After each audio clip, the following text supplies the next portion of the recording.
The Time Traveler's Journal. One morning Jack found an old box in the attic of his house. Inside the box he discovered a rusty, mysterious clock. It had the words "Gate of Time" engraved on it. Jack, curious, pressed the button on the clock.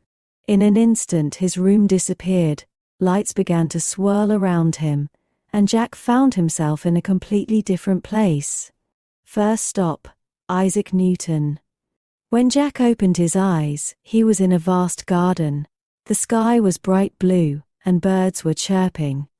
Just then, a man was sitting nearby with an apple in his hand. Suddenly, the man stood up, looking excited, as if he were on the verge of a great discovery. "Hello, who are you?" Jack asked.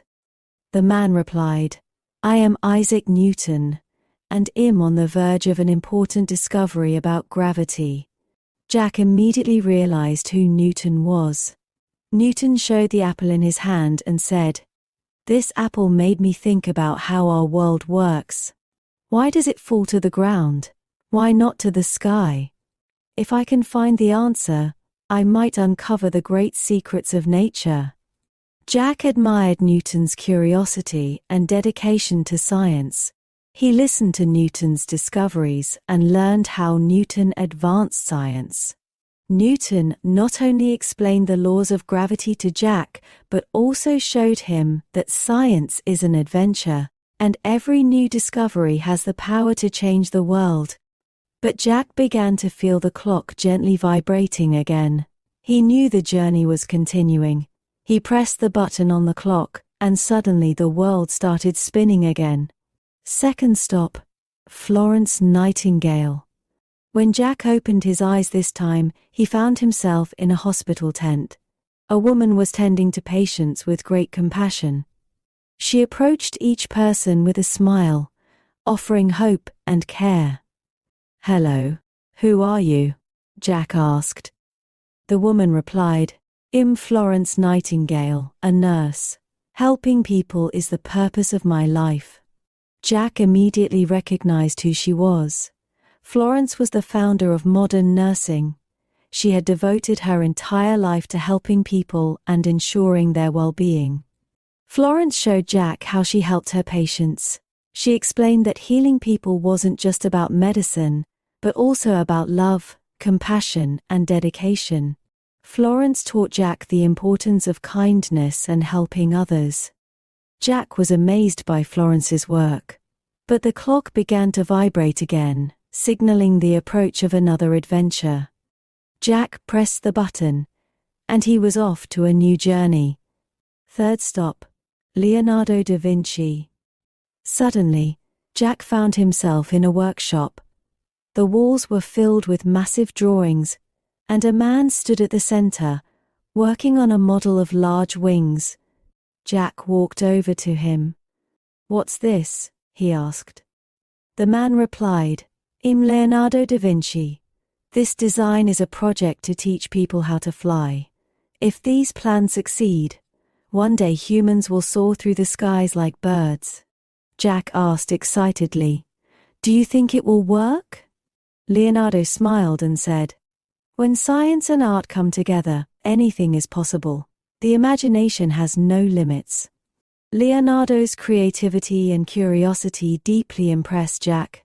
Every minute Jack spent in Leonardo's workshop made him realize just how vast human imagination was, and how science and art could merge into something extraordinary. But Jack felt the clock vibrating again. He had to find a way back home. One last time he pressed the button. Final stop, Marie Curie. This time, Jack found himself in a laboratory.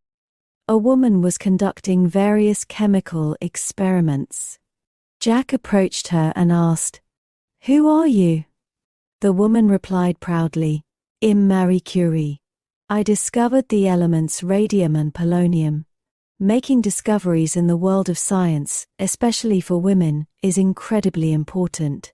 Even though people said it was difficult, I never gave up." Jack closely watched Marie Curie's work.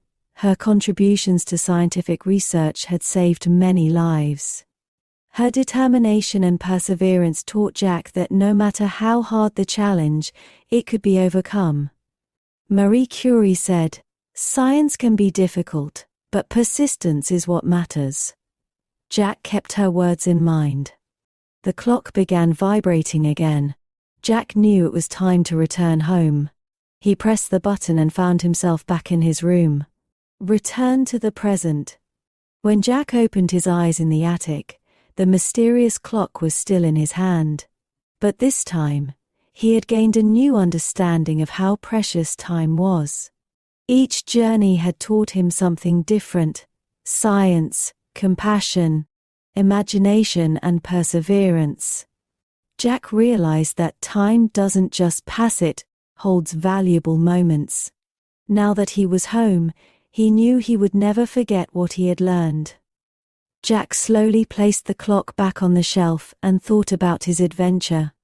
The lessons he learned from Isaac Newton, Florence Nightingale, Leonardo da Vinci, and Marie Curie stayed with him as sweet memories. As he lay down in bed, the values he had learned gave him peace. Jack closed his eyes and took a deep breath.